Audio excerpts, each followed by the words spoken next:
고성희. 그녀는 아들 우진을 이용해 26년간 거짓된 삶을 이어왔습니다. 성재와 영나 그리고 은호의 입을 막는 데는 성공했습니다. 하지만 남편 박진석 회장이 직접 두 팔 걷어붙이고 파헤치기 시작하며 지옥문이 열렸습니다. 한편 지역에게는 6개월 시한부 선고가 내려지고 우진은 급성 거부 반응으로 코마에 빠졌습니다. 운명의 톱니바퀴가 돌아가기 시작했습니다. 파국의 서막, 성희의 몰락과 지역의 생존. 그 이야기 지금 시작합니다. 구독과 좋아요는 영상 제작에 큰 힘이 됩니다. 어떻게 찾았어? 어떻게 찾았지? 고성희의 비명 같은 외침이 침실의 고요를 산산조각 냈다. 그녀의 시선은 침실 탁자 위에 가지런히 놓인 서류 뭉치에 고정되어 있었다. 손끝이 눈에 띄게 떨려왔다. 심장이 제 가슴을 뚫고 나올 듯 거칠게 요동쳤다. 믿을 수 없다는 듯 고개를 좌우로 흔들던 그녀가 뒷걸음질을 쳤다. 그러다 다리가 침대 모서리에 걸렸고 중심을 잃은 몸이 앞으로 휘청였다. 본능적으로 뻗은 손이 탁자를 쓸어버렸다. 콰르르릉. 서류들이 방바닥에 흩어지며 둔탁한 소리를 냈다. 마치 26년간 쌓아올린 거짓의 성이 무너지는 소리 같았다. 바닥에는 지은호의 사진이, 친자 확인서가, 그리고 평생 묻어두었던 비밀의 증거들이 낱낱이 펼쳐졌다. 성희는 무릎을 꿇고 바닥의 서류들을 주워 담기 시작했다. 떨리는 손으로 종이를 집어들 때마다 그 종이들이 그녀의 손가락 사이로 다시 미끄러졌다. 중얼거림이 터져나왔다. 성재는지 아버지한테 말하지 않겠다고 약속했잖아. 영나도 아버지가 불쌍해서 차마 말할 수 없다고 했는데. 그리고 웹툰 쓰느라 정신없는데. 그런데 어떻게 박진석이 알게 된 걸까? 하지만 현실은 냉혹했다. 탁자 위에 놓였던 서류들이 모든 것을 말해주고 있었다. 이제 어떤 변명도, 어떤 거짓말도 통하지 않는다는 것을.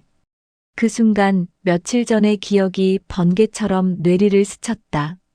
3일 전 가온재단 이사장실의 문이 열렸을 때 성희는 예상치 못한 방문객에 당황했다. 꽃바구니를 든 박진석이 서 있었다. 26년 결혼 생활 동안 남편이 이렇게 예고 없이 사무실을 찾아온 적은 손에 꼽을 정도였다. 성희는 어색한 미소를 지으며 남편을 맞았다. 진석은 평소와 다름없는 목소리로 그냥 지나가다가 아내 얼굴이 보고 싶어서 들렀다고 말했다. 하지만 그의 눈빛은 달랐다. 뭔가를 탐색하는 듯한, 시험하는 듯한 시선이 성희를 후쳤다. 그리고 던진 질문. 요즘 우진이는 어떻게 지내? 자주 연락하지. 평소 같으면 절대 먼저 묻지 않을 질문이었다. 우진이뿐만 아니라 성재와 영나에 대해서도 늘 성희가 맡아서 챙겨왔다. 회사 일로 바쁜 진석에게는 오히려 신경 쓰지 말아달라고 할 정도로. 성희는 애써 평정을 유지하며 우진이가 논문 때문에 귀국이 늦어지고 있다고 했다. 그때 진석은 당신 오늘따라 많이 달라 보이네. 라며 오묘한 눈빛으로 성희의 얼굴을 살폈다. 꽃바구니를 놓고 나가는 남편의 뒷모습을 바라보는 성희의 등에는 식은땀이 흘러내리고 있었다. 진석은 알고 있었다. 아니, 최소한 의심하고 있었다. 폭풍이 오고 있다는 것을 직감한 순간이었다. 침실 바닥에 주저앉은 성희의 머릿속에서 한 이름이 떠올랐다. 지은호. 그 애가 결국 일을 낸 것이다. 왜 그랬을까? 우진이 일로 더 이상 내가 연락하지도 않고 있는데. 떨리는 손으로 휴대폰을 꺼내 은호에게 전화를 거는 그녀의 숨소리가 거칠어졌다. 신호음이 길게 이어졌다. 한 번, 두 번, 세 번. 받지 않았다. 다시 걸었다. 여전히 신호음만 울릴 뿐이었다. 성희의 얼굴이 일그러졌다. 핸드백을 낚아채고 집을 나선 그녀의 걸음은 이미 이성을 잃은 사람의 것이었다. 차에 시동을 건 성희는 엑셀을 잇는 힘껏 밟았다. 평소 30분 거리를 20분 만에 주파했다. 주차장에서 차를 제대로 세우지도 못한 채 건물 안으로 뛰어들어가는 그녀의 모습은 광기 어린 것이었다. 은호의 팀장실 문이 거칠게 열렸다. 쾅 하는 소리와 함께 고성희가 안으로 들어섰다. 서류를 검토하던 은호가 깜짝 놀라 자리에서 일어났다. 그녀의 눈앞에는 머리가 흐트러지고 눈이 충혈된 성희가 서 있었다. 은호가 무슨 일이냐고 묻기도 전에 성희가 은호의 어깨를 거칠게 움켜잡았다. 은호의 몸이 앞으로 흔들렸다. 성희의 소나기에는 힘이 잔뜩 들어가 있었다. 성희의 입에서 고함이 터져 나왔다. 내가 했지. 왜 그랬냐고. 왜 박진석 회장한테 고자질했냐고. 은호는 성희의 무례함에 익숙했지만 오늘은 달랐다. 성희의 눈빛에는 광기가 서려 있었다. 이성의 끈이 완전히 끊어진 사람의 눈빛이었다. 밖에서 소란을 듣고 몇몇 직원들이 유리문 너머로 상황을 엿보기 시작했다. 속삭이는 소리들이 들려왔다. 은호는 조심스럽게 무슨 말씀이냐고 되물었다. 하지만 성희는 듣지 않았다. 시치미 떼지 말라고, 내가 박진석 회장한테 다 말한 거 안다고 소리쳤다. 성희의 목소리가 점점 커졌다. 우진이에 대해서도 묻지 않고 참고 있는데 넌 뭐 하는 짓이냐고. 지난번에 최후 통첩이랍시고 집까지 찾아와서 협박했으면서 이게 무슨 경우 없는 짓이냐고. 은호가 진정하라고 자신은 회장님께 아무 말씀도 드리지 않았다고 말했다. 하지만 성희의 귀에는 들어가지 않았다. 거짓말하지 말라고. 내가 아니면 누가 아냐고. 성재는 약속했고 영라도 말 못한다고 했는데 결국 너밖에 없다고. 쾅쾅쾅.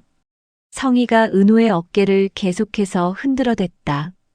은호의 몸이 앞뒤로 흔들리고 서류 몇 장이 책상에서 떨어졌다. 바로 그때 반대편 문이 벌컥 열리며 지혁이 뛰어들어왔다. 그는 재빨리 성희의 팔을 붙잡아 은호에게서 떼어냈다. 성희가 뒤로 비틀거렸다. 지혁의 목소리가 사무실을 가득 채웠다. 이게 무슨 짓이냐고, 사무실에서 이렇게 난동을 부리면 어떡하냐고. 더 이상 은호를 괴롭히지 말라고. 결국 기운이 빠진 성희가 소파로 비틀거리며 걸어가 주저앉았다. 거친 숨소리가 팀장실에 울려 퍼졌다. 헉헉헉. 마치 마라톤을 뛰고 온 사람처럼 가쁜 숨을 몰아쉬었다. 은호는 정수기로 걸어가 찬물을 떠왔다. 종이컵을 성희 앞에 놓는 그녀의 손도 미세하게 떨리고 있었다. 성희는 떨리는 손으로 종이컵을 들어 단숨에 물을 들이켰다. 물 몇 방울이 턱을 타고 흘러내렸다. 잠시 침묵이 흘렀다. 밖에서는 여전히 직원들의 수군거림이 들려왔다. 은호가 조용히 입을 열었다. 자신은 박진석 회장님께 아무 말씀도 드린 적 없다고.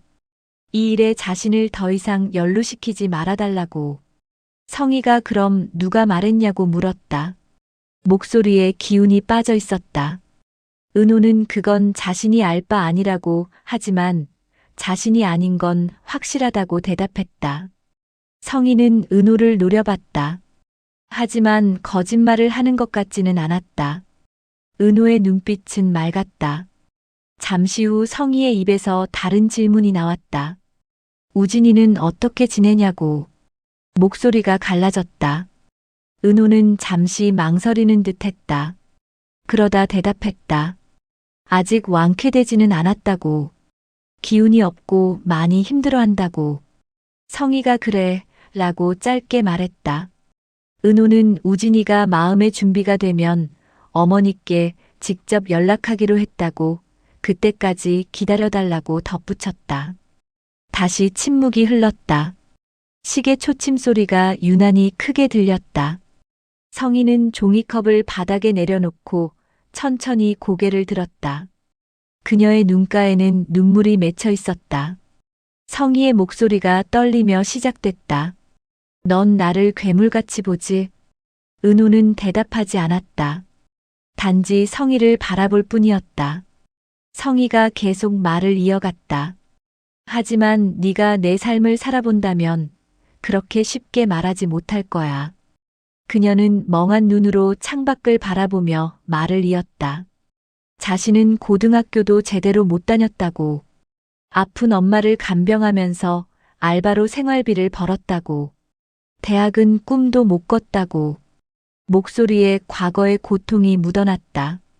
그러다 가난하지만 착한 남자를 만났다고, 은호의 아버지 정말 좋은 사람이었다고, 결혼하고 쌍둥이를 낳았을 때 자신은 세상을 다 가진 것 같았다고.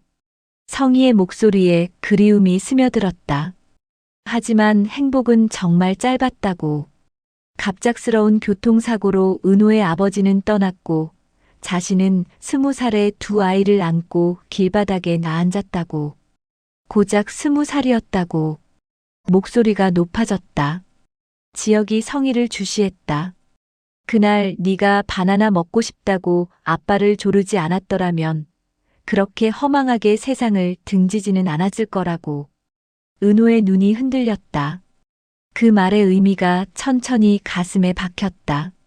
성희가 계속했다. 자신은 은호를 다시 보고 싶지 않았다고. 은호를 볼 때마다 그날이 생각났다고. 은호의 아버지가 죽던 그 순간이. 성희가 눈물을 닦았다. 그래서 박진석 회장과 결혼하면서 은호는 이 세상에 없는 사람이어야 했다고. 은호는 자신의 고통을 모른다고. 20살 미혼모가 쌍둥이를 키운다는 게 얼마나 지옥 같은지. 자신은 정말 아직도 은호의 아버지를 잊을 수 없을 정도로 사랑했다고. 하지만 이 세상은 가혹했다고. 성희의 고백은 멈추지 않았다. 사랑 따위로는 살아갈 수 없었어. 밥을 먹여야 했고, 옷을 입혀야 했고, 미래를 만들어줘야 했어. 그때 박진석을 만났다고. 그가 자신의 인생에 필요한 사람이었다고. 26년간 진석을 존경하고 헌신하고 희생했다고. 자신이 원하는 걸 해주는 사람은 진석뿐이었다고. 목이 메었다. 자신은 주어진 인생을 열심히 살아온 죄밖에 없는데 왜 남편과 아이들은 자신을 손가락질하는 거냐고. 왜 자신만 나쁜 사람이 되는 거냐고. 자신은 뭘 잘못한 거냐고. 살기 위해 발버둥 친 게 죄냐고. 성희의 목소리가 팀장실을 가득 채웠다. 은호의 커다란 눈에서 눈물이 주르륵 흘러내렸다. 처음에는 한두 방울이었다. 하지만 곧 눈물은 멈출 수 없이 쏟아졌다. 뺨을 타고 턱을 타고 목을 타고 흘러내렸다. 26년간 품었던 의문들이, 이해할 수 없었던 고통들이, 그리고 엄마라는 존재에 대한 복잡한 감정들이 눈물과 함께 흘러나왔다. 지역이 다가가 은호의 어깨에 조심스럽게 손을 올렸다. 지역의 목소리가 차갑게 식어나왔다. 이제 그만하세요. 아무리 힘든 상황이었다 해도 자식을 버린 건 변명의 여지가 없어요. 이제 나가세요. 여기는 사무실이고 경비 부르기 전에 조용히 나가요. 지역은 더 이상 은호를 괴롭히지 말라고 말했다. 결국 성희는 지역에게 이끌려 복도로 나갔다. 문이 열리자 복도에 서 있던 직원들이 황급히 흩어졌다. 문 밖에서 성희가 마지막으로 외쳤다. 지은호, 넌 절대 날 이해 못할 거야. 쾅! 문이 닫혔다. 그 소리가 복도에 울려 퍼졌다. 영란은 거실을 분주하게 오가며 테이블을 세팅하고 있었다. 오늘은 자신의 웹툰 작가 데뷔를 축하하는 작은 가족 파티였다. 케이크를 테이블 중앙에 놓고 접시와 포크를 정성스럽게 배치하는 그녀의 얼굴에는 설렘과 기쁨이 가득했다. 현관문이 열리는 소리가 들렸다. 고성희가 들어섰다. 그녀의 모습은 처참했다. 머리는 흐트러져 있었고 화장은 번져 있었으며 눈은 충혈되어 있었다. 영나가 밝게 웃으며 다가왔다. 성희를 향해 어서 들어와서 자리에 앉으라고 손짓했다. 성희는 멍한 표정으로 거실을 바라봤다. 테이블 앞에는 이미 박진석과 성재가 앉아 있었다. 진석은 성희를 바라봤다. 그의 눈빛은 복잡했다. 분노와 실망, 그리고 그 밑에 깔린 깊은 슬픔. 하지만 오늘은 딸이 기뻐하는 날이었다. 그는 억지로 미소를 지으며 아내를 향해 고개를 끄덕였다. 침실 탁자에 서류를 올려놓은 것은 바로 자신이었다. 성희를 추궁하기 위한 결전의 밤을 준비했던 진석이었지만 지금은 딸을 위해 참아야 했다. 성희는 천천히 자리에 앉았다. 영나가 케이크 위에 초에 불을 붙였다. 촛불이 어둑한 거실을 은은하게 밝혔다. 그녀의 들뜬 목소리가 울려 퍼졌다. 웹툰 작가로 정식 데뷔했고 계약금도 받았으며 이번 달 안에 이미 첫 작품의 연재를 마치게 됐다고. 성재는 불과 한 달도 안 돼서 작가가 되다니 재능이 있는 것 같다고 칭찬해 주었다. 진석 또한 딸을 바라보며 미소 지었지만 그의 마음속은 복잡했다.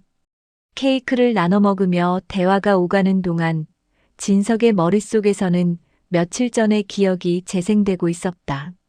아들 성재를 서재로 불렀던 그날 밤이. 진석은 성재에게 직설적으로 물었었다. 넌 알고 있었구나. 도대체 언제 한 거야? 네 어머니가 거짓말을 하고 있다는 걸. 어떻게 너까지 아버지를 속일 수 있어? 침묵이 흘렀던 그 순간을 진석은 생생히 기억했다. 성재는 고개를 숙이고 있었다. 그리고 잠시 후 떨리는 목소리로 입을 열었다. 자신도 숨기고 싶지 않았지만 아버지 때문에 말 못했다고. 아버지가 저 여자를, 엄마를 얼마나 사랑하는지 아는데 어떻게 얘기를 하냐고. 성재의 눈에는 눈물이 고여 있었다. 엄마가 나쁜 사람인 건 안다고. 우진이한테 한 짓도, 은호 씨한테 한 짓도 다 잘못된 거라고. 하지만 아버지가 무너지는 걸 보고 싶지 않았다고. 26년간 믿었던 사람한테 배신당하는 게 얼마나 아픈지 알기에. 그날 밤 진석은 일보 후퇴했다. 침실로 가지 않고 서재 소파에 누워 천장을 바라봤다. 26년 동안 자신은 무엇을 보지 못했던 걸까? 아내의 거짓말도, 아들의 고통도, 딸의 눈치도. 그날 밤 진석은 처음으로 자식들의 진짜 목소리가 들리기 시작했다. 지역은 가슴을 움켜쥐고 응급실 의자에 앉아 있었다. 숨을 쉴 때마다 날카로운 통증이 가슴을 찔렀다. 식은땀이 이마를 타고 흘러내렸다. 최근 들어 운동 부족과 스트레스 때문인지 피로감을 자주 느꼈었다. 하지만 오늘 아침 찾아온 극심한 가슴 통증은 차원이 달랐다. 고통이 너무 심해 어떻게 응급실까지 왔는지도 기억나지 않았다. 의사가 차트를 들고 나왔다. 심각한 표정으로 지영 옆에 앉은 의사는 심전도 결과를 봤는데 심장 쪽 정밀 검사가 필요하다고 말했다. 지금 당장 입원해야 한다고. 지역의 얼굴이 창백해졌다. 이틀 후 지역은 병실 침대에 누워 천장을 바라보고 있었다. 형광등이 깜빡거렸다. 복도에서는 간호사들의 발걸음 소리가, 다른 병실에서는 기침 소리가 들려왔다. 담당 의사가 검사 결과를 들고 들어왔다. 그의 표정이 평소보다 더 무거웠다. 의자를 끌어당겨 앉은 의사가 입을 열었다. 급성 심부전이라고. 심장 기능이 급격히 저하되어 있고 현재 상태로는 언제라도 심장이 멈을 수 있다고. 청천벽력 같은 말이었다. 지역은 떨리는 목소리로 물었다. 얼마나 남았냐고. 의사는 잠시 침묵하다 대답했다. 적극적인 치료를 받지 않으면 6개월 정도라고. 6개월. 그 짧은 단어가 지역의 가슴에 박혔다. 의사가 나간 후 병실에는 지역 혼자 남았다. 그는 이불을 머리끝까지 끌어올리고 몸을 웅크렸다. 그리고 울기 시작했다. 소리 없이 하지만 온몸을 떨며 울었다. 최근 회사 일도 잘 풀리기 시작했었다. 부모님과도 가까워졌었다. 무엇보다 은호의 용서를 받아냈었다. 본격적인 연애를 시작할 수 있을 것 같아 마음이 들떠 있었다. 하지만 6개월 시한부 선고가 모든 것을 짓밟았다. 왜 하필 지금인가?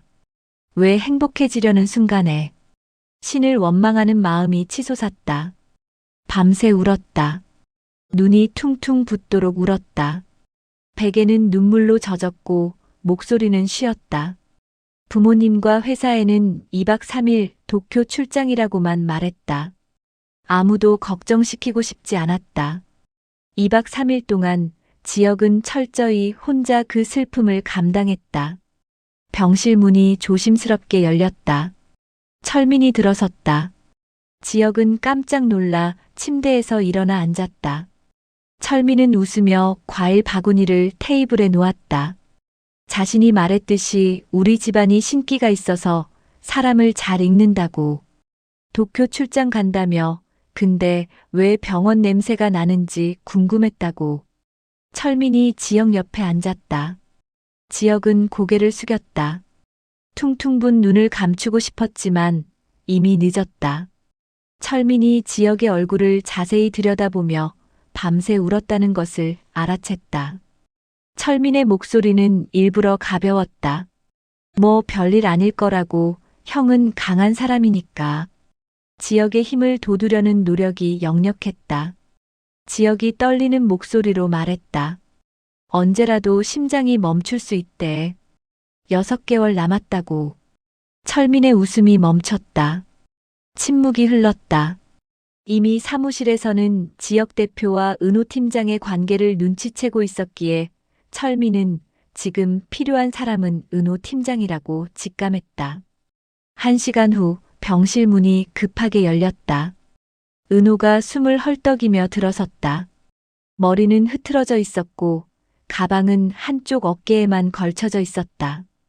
분명 뛰어온 것이었다. 지역은 침대에서 일어나려 했다. 하지만 은호가 재빨리 다가와 그를 안쳤다.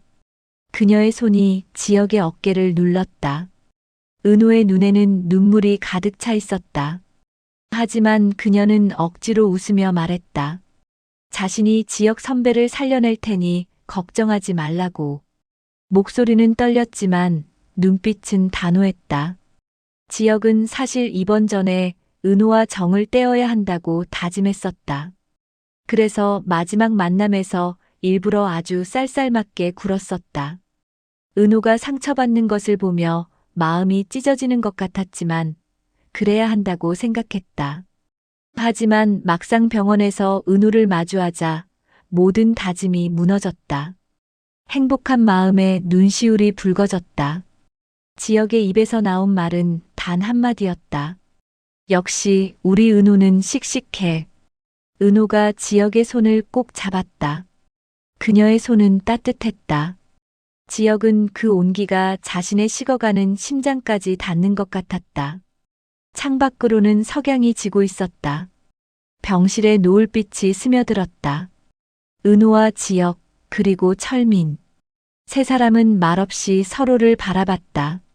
남은 시간이 얼마나 되든 함께할 것이라는 무언의 약속이 그들 사이에 흐르고 있었다. 지역은 은호의 손을 잡은 채 고개를 돌렸다. 귓불이 붉어졌다. 은호에게 쌀쌀맞게 굴었던 자신이 너무 부끄러웠다. 마지막 만남에서 일부러 차갑게 대했던 것이, 은호를 밀어내려 했던 것이 떠올랐다. 은호가 지역의 얼굴을 들여다보며 물었다. 왜 그렇게 차갑게 대했냐고. 자신이 뭘 잘못했냐고. 지역은 머뭇거리다 대답했다. 미안하다고. 은호를 보호하려고 했던 것뿐이라고. 목소리가 작았다. 은호가 지역의 손을 더 세게 잡았다. 아프다고 투정을 부르는 지역의 손을 은호는 놓지 않았다. 오히려 더 꽉 잡았다. 그녀의 눈빛이 말하고 있었다. 다시는 혼자 결정하지 말라고. 철민이 분위기를 바꾸려는 듯 웃으며 말했다. 이제 형은 자기 걱정이나 하라고. 은호 누나가 살려준다고 했으니 믿으라고. 병실의 웃음소리가 퍼졌다. 무거웠던 공기가 조금씩 가벼워졌다. 그날 이후 지역의 치료가 본격적으로 시작됐다. 집중 치료와 약물 치료를 병행했다. 매일 아침 6시에 깨어나 혈압을 재고 심전도를 찍었다. 하루에 3번 약을 먹었다. 알약만 10개가 넘었다. 처음에는 삼키기도 힘들었지만 점차 익숙해졌다. 일주일이 지나자 지역의 컨디션이 눈에 띄게 좋아졌다. 얼굴에 혈색이 돌기 시작했다. 걸을 때 숨이 차던 것도 줄어들었다. 간호사들이 회진을 돌 때마다 긍정적인 반응을 보였다. 은호는 매일 퇴근 후 병원을 찾았다. 손에는 지역이 좋아하는 음식을 담은 도시락이 들려 있었다. 병원 음식만으로는 부족하다며 직접 만든 반찬들을 가져왔다. 지역은 은호가 만든 음식을 먹으며 행복해했다. 철민도 자주 들렀다. 회사 업무를 보고하거나 그냥 잡담을 나누기 위해서였다. 때로는 셋이서 카드게임을 하거나 TV를 보며 시간을 보냈다. 지역의 가슴 속에는 언제 멈출지 모르는 시계가 째깍거리고 있었다. 하지만 그래서 더욱 소중했다. 하루하루가, 은호와 나누는 대화 한마디 한마디가, 철민과 나누는 농담 하나하나가, 지역은 병실 창밖을 바라보며 생각했다. 건강할 때는 몰랐던 것들이 보이기 시작했다. 아침에 뜨는 해가 얼마나 아름다운지, 은호의 웃음소리가 얼마나 따뜻한지, 그저 숨을 쉰다는 것이 얼마나 감사한 일인지, 이 시간들이 영원하길 바랐다. 하지만 동시에 알고 있었다. 모든 것은 언젠가 끝난다는 것을. 그러던 어느 날 오후였다. 은호는 회사에서 보고서를 작성하고 있었다. 모니터를 들여다보던 그녀의 휴대폰이 울렸다. 낯선 번호였다. 전화를 받자마자 긴박한 목소리가 들려왔다. 부산 동우병원 응급실이라고. 우진 씨의 보호자가 맞냐고. 은호의 손이 떨렸다. 급성 거부 반응이 나타났다고. 지금 당장 오셔야 한다고. 전화기 너머로 들리는 의료진들의 급박한 목소리가 상황의 심각성을 말해주고 있었다. 은호는 자리에서 벌떡 일어났다. 책상 위의 서류들이 바닥에 흩어졌다. 주변 동료들이 놀라 은호를 바라봤다. 급히 팀장에게 조퇴를 요청했다. 가족 응급 상황이라고. 팀장이 무슨 일이냐고 물었지만 은호는 대답할 겨를이 없었다. 가방을 움켜쥐고 사무실을 뛰쳐나갔다. 엘리베이터를 기다릴 시간조차 아까워 계단으로 내려갔다. 구두굽이 계단에 부딪히며 요란한 소리를 냈다. 숨이 찼지만 멈출 수 없었다. 주차장에 도착해 차에 시동을 걸었다. 손이 너무 떨려 키를 시동 구멍에 넣기가 힘들었다. 1번, 2번, 3번째에야 성공했다. 부산으로 가는 고속도로는 막혔다. 은호는 핸들을 꽉 쥔 채 앞만 바라봤다. 우진이의 얼굴이 떠올랐다. 마지막으로 만났을 때 그는 많이 야위어 있었다. 하지만 웃고 있었다. 곧 건강해질 거라고 믿고 있었다. 제발, 제발 괜찮아야 해. 은호의 눈에서 눈물이 흘러내렸다. 부산 동우병원에 도착했을 때는 이미 해가 지고 있었다.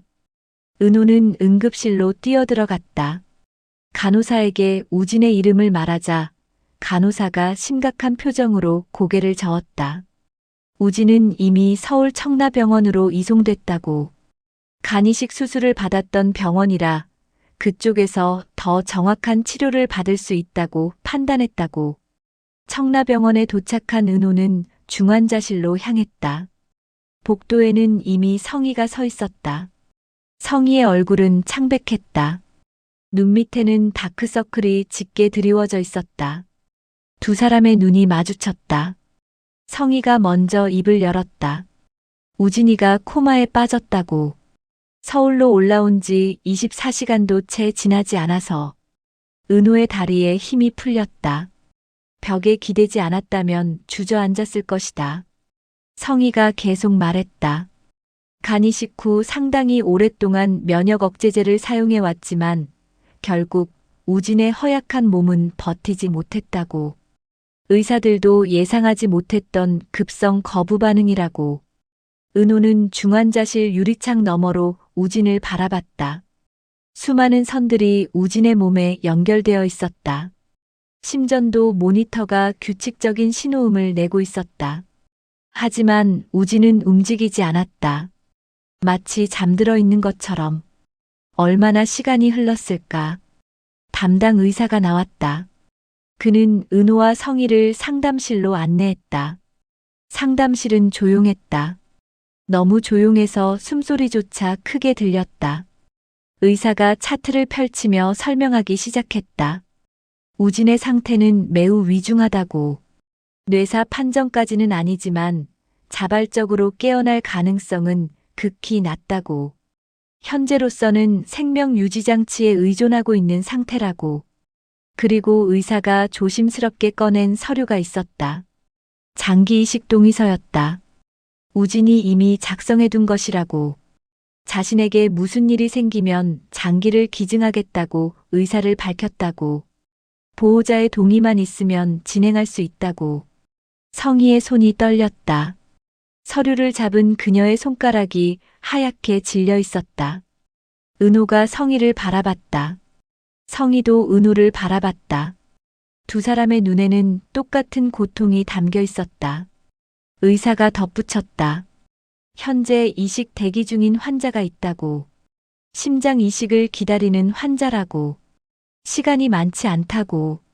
은호의 머릿속에 지역의 얼굴이 떠올랐다. 병실에서 웃고 있던 지역. 자신의 손을 잡고 있던 지역. 6개월밖에 살지 못한다던 지역. 그리고 우진의 얼굴이 떠올랐다. 자신을 찾아와 엄마를 용서하겠다고 했던 우진. 건강해지면 많은 것을 하고 싶다고 했던 우진. 은호는 천천히 입을 열었다. 지역 선배가 심장 이식이 필요하다고. 혈액형과 조직 적합성 검사를 해봐야 하지만 만약 맞는다면 우진이도 원했을 거라고.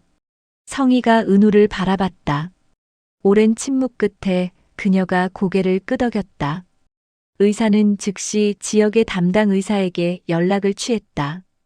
지역은 마침 같은 병원에 입원해 있었다. 혈액형 검사 결과 두 사람은 일치했다. 조직 적합성 검사를 위한 샘플 채취가 시작됐다. 그날 밤 박진석 회장이 병원에 도착했다. 성희로부터 연락을 받고 달려온 것이었다. 그는 중환자실 앞에서 우진을 바라봤다. 비록 계부였지만 우진은 26년간 자신의 아들이었다. 진석은 담당 의사로부터 상황을 전해들었다. 우진의 심장이 AP그룹 대표에게 이식될 수 있다는 것. 그것이 우진의 마지막 뜻일 수 있다는 것. 진석은 오랜 시간 침묵했다. 복도를 왔다 갔다 하며 생각에 잠겼다. 창밖으로는 밤하늘에 별들이 빛나고 있었다. 그리고 그가 내린 결정. 동의한다는 것이었다. 우진의 심장이 다른 사람의 가슴에서 다시 뛴다면 그것도 의미 있는 일이라고. 우진이 원했던 일이라고. 성희는 남편의 결정을 듣고 고개를 숙였다. 눈물이 바닥에 떨어졌다. 은호는 복도 끝에 서서 이 모든 것을 지켜봤다. 가슴이 찢어지는 것 같았다. 우진을 살리고 싶었지만 동시에 지역도 살리고 싶었다. 두 사람 모두를 살릴 수 없다는 현실이 너무 잔인했다. 하지만 이것이 우진의 선택이었다. 그리고 우진의 심장은 지역의 가슴에서 다시 뛸 것이었다. 밤은 깊어갔다. 병원 복도의 형광등이 차갑게 빛나고 있었다. 어디선가 앰뷸런스 사이렌 소리가 들려왔다. 생명이 끝나는 곳에서 또 다른 생명이 시작되려 하고 있었다. 은호는 지역의 병실로 향했다. 그에게 이 소식을 전해야 했다. 그리고 함께 우진을 보내야 했다. 복도를 걸어가는 은호의 발걸음은 무거웠다. 하지만 멈출 수 없었다. 앞으로 나아가야 했다. 그것이 살아있는 자의 책임이었다. 오늘 이야기 함께 해주신 여러분께 감사드립니다.